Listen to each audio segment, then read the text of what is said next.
BRS పీకల్లోతు కష్టాల్లో పడింది. కేటీఆర్ చాలా ఇబ్బందుల్లో ఉన్నారు. రెండు వైపులా పదున్న కత్తిలాగా ఫార్ములా ఈ రేస్ కేసు మారింది. ఓవైపు ఈడీ, మరోవైపు నుంచి ఏసీబీ రంగంలోకి దిగాయి. ముందుగా ఎవరు అరెస్టు చేస్తారో తెలియని పరిస్థితి.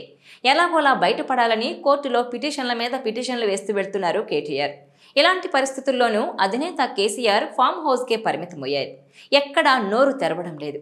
కేసీఆర్ ఎందుకు ఈ మౌనం అన్నది చర్చనీయాంశంగా మారింది. ఇది వ్యూహాత్మక మౌనమా లేక మరేదైనా కారణముందా అన్నది ఇప్పుడు ఉత్కంఠ రేపుతోంది. గత ఎన్నికల్లో బీఆర్ఎస్ ఓడిపోవడంతో పార్టీ పీకల్లోతు కష్టాల్లో కూరుకుపోయింది. ఆ పార్టీకి చెందిన నేతలు ఒకరి తర్వాత మరొకరు జైలుకి వెళ్తున్నారు. త్వరలో కేటీఆర్ కూడా అరెస్ట్ అయ్యే అవకాశాలు స్పష్టంగా కనిపిస్తున్నాయి. ఈ క్రమంలోనే పార్టీ భవిష్యత్పై నీలిదడలు కమ్ముకుంటున్నాయి. పరిస్థితి ఇలానే ఉంటే రాబోయే కాలంలో రాష్ట్ర రాజకీయాల్లో బీఆర్ఎస్ ప్రభావం ఇసుమంత కూడా ఉండదన్న ఆందోళన ఆ పార్టీ నేతలను, క్యాడర్ను కలవరపెడుతోంది. అయితే కొందరు పార్టీ నేతలు మాత్రం కేసీఆర్పై ఆశలు పెట్టుకున్నారు. కేటీఆర్ అరెస్ట్ అయితే కేసీఆర్ పాలిటిక్స్లోకి మళ్లీ యాక్టివ్ అవుతారని, అప్పుడు కాంగ్రెస్ పార్టీకి దబిడిదిబిడే అంటూ సోషల్ మీడియాలో పోస్టులు కూడా పెడుతున్నారు. కానీ బీఆర్ఎస్ ముఖ్య నేతలు చెబుతున్న మాటలను బట్టి చూస్తే కేసీఆర్ రాజకీయాల నుంచి పూర్తిగా పక్కకు తప్పుకున్నట్టుగానే కనిపిస్తోంది.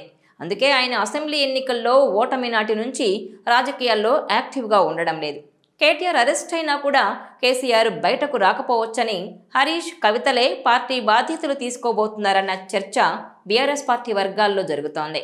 మరోవైపు కేసీఆర్ రాజకీయాల్లో యాక్టివ్ కావాలన్న డిమాండ్ బీఆర్ఎస్ శ్రేణుల నుంచి బలంగా వినిపిస్తోంది. ఇప్పటికే జిల్లాల వారీగా నేతలు ఆయన్ను కలిసి జిల్లాల్లో పరిస్థితి రోజురోజుకి దిగజారిపోతోందని, పార్టీ కార్యక్రమాల్లో యాక్టివ్ అవ్వాలని విజ్ఞప్తులు చేస్తున్నారు. తెలంగాణ రాష్ట్రాన్ని 10 ఏళ్లు పాలించిన కేసీఆర్ 2023లో జరిగిన అసెంబ్లీ ఎన్నికల్లో అధికారాన్ని కోల్పోయారు. ఆ తర్వాత ఆయన ఇంట్లో స్వల్ప ప్రమాదానికి గురై కొన్ని రోజులు బెడ్కే పరిమితం కావాల్సి వచ్చింది. పార్లమెంట్ ఎన్నికల సమయంలో పలు బహిరంగ సభల్లో పాల్గొని ప్రసంగించారు కేసీఆర్. పార్లమెంట్ ఫలితాలు వచ్చినప్పటి నుంచి అసలు ఆయన బయటకు రావడం లేదు. అసెంబ్లీ సమావేశాలకు కూడా హాజరు కాలేదు. అసెంబ్లీలో బడ్జెట్ ప్రవేశపెట్టే రోజు మాత్రం అసెంబ్లీకి హాజరైన కేసీఆర్ కాంగ్రెస్ పార్టీది చెత్త బడ్జెట్ అంటూ విమర్శలు చేశారు. ఇక నుంచి ప్రతిరోజు అసెంబ్లీకి వస్తానని, కాంగ్రెస్ ప్రభుత్వం తప్పుడు నిర్ణయాలను చీల్చి చెండాడతానని చెప్పుకొచ్చారు.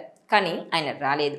అయితే కేసీఆర్ అసెంబ్లీకి రావాలంటూ ఆయన అనుభవం మాకు మార్గదర్శకంగా ఉంటుందంటూ పలుమార్లు ముఖ్యమంత్రి రేవంత్ రెడ్డి సూచించినా కూడా కేసీఆర్ పట్టించుకోలేదు. అసెంబ్లీకి ముఖం చాటేశారు. అటు పార్టీ కార్యక్రమాల్లోనూ ఎక్కడా కేసీఆర్ కనిపించడం లేదు. పార్టీ నేతలెవరైనా ఇంటికి వెళ్లి కలిస్తే మాత్రం వారితో మాట్లాడి పంపించేస్తున్నారు. ఒక్కసారి ఎర్రబెల్లి దయాకర్ రావు పార్టీలో చేరికలు అంటూ కొంతమందిని తీసుకొచ్చారు. వారితో మాట్లాడారు.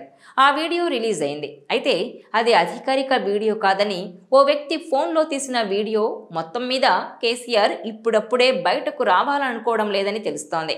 మరోవైపు కేసీఆర్ కుమార్తె బీఆర్ఎస్ ఎమ్మెల్సీ కవిత ఢిల్లీ మద్యం కుంభకోణం కేసులో అరెస్ట్ అయి సుమారు 5 నెలలకు పైగా జైలు జీవితం గడిపారు. ఆమెను బయటకు తీసుకొచ్చేందుకు కేసీఆర్ విశ్వ ప్రయత్నాలు చేశారు. ఆ సమయంలో కేసీఆర్ తీవ్ర మానసిక క్షోభకు గురైనట్టు ఆ పార్టీ నేతలు పలు సందర్భాల్లో చెప్పుకొచ్చారు.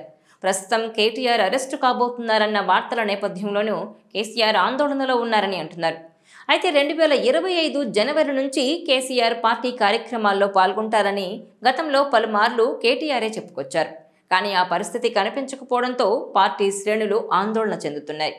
కేటీఆర్ అరెస్ట్ అయితే కేసీఆర్ పార్టీ కార్యక్రమాల్లో పాల్గొంటారని ఆ పార్టీ నేతలు భావిస్తున్నప్పటికీ పరిస్థితి అందుకు విరుద్ధంగా కనిపిస్తోంది. ఫార్ములా ఈ కార్ రేస్ కేసులో కేటీఆర్ను ఈడీ లేదా ఏసీబీ అధికారులు అదుపులోకి తీసుకునే అవకాశం ఉందంటున్నారు పలువురు. ఏసీబీ పెట్టిన ఫార్ములా ఈ కారు కేసును కొట్టేయాలని తెలంగాణ హైకోర్టులో కేటీఆర్ వేసిన క్వాష్ పిటిషన్ను కోర్టు కొట్టేసింది. దీంతో ఇహనో ఇప్పుడో కేటీఆర్ అరెస్టు ఖాయమని రాజకీయ వర్గాల్లో చర్చ జరుగుతోంది. ఈ పరిస్థితుల్లో పార్టీ బాధ్యతలను హరీష్ రావు, కవిత భుజానికెత్తుకోనున్నారు.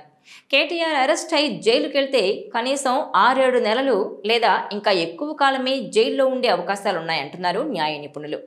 ఈ క్రమంలో రేవంత్ సర్కారు దూకుడు ముందు హరీష్ రావు, కవిత సారథ్యంలో బీఆర్ఎస్ పార్టీ ఏ మేరకు నిలదొక్కుకోగలదన్న అనుమానాలు బీఆర్ఎస్ వర్గాల్లోనే వ్యక్తమవుతున్నాయి.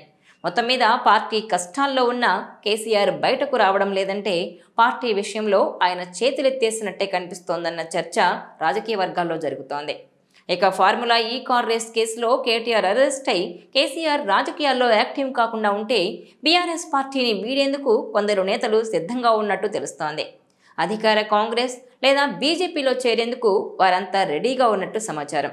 కేటీఆర్ అరెస్ట్ అయిన వెంటనే కాంగ్రెస్ పార్టీ ఆపరేషన్ ఆకర్ష్ను తెరపైకి తెచ్చే అవకాశాలు కూడా లేకపోలేదంటున్నారు.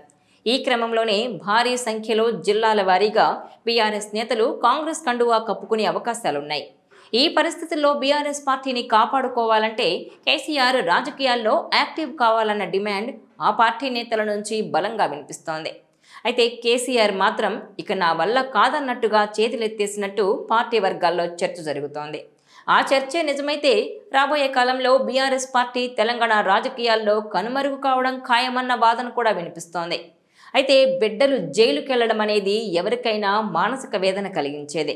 కానీ కేసీఆర్ మాత్రం స్ట్రాంగ్గానే ఉన్నారని, వారి రాజకీయ ఎదుగుదలకు ఈ జైళ్లు ఓ పిల్లర్గా ఉపయోగించే ప్రణాళికలు సిద్ధం చేసే పనిలో ఉన్నారని అంటున్నారు.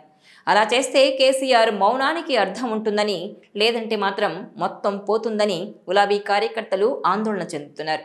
మరి కేసీఆర్ నెక్స్ట్ స్టెప్ ఏంటనేది వెయిట్ చేయాల్సిందే. ఈ వీడియో మీకు నచ్చినట్లయితే please share, like and subscribe.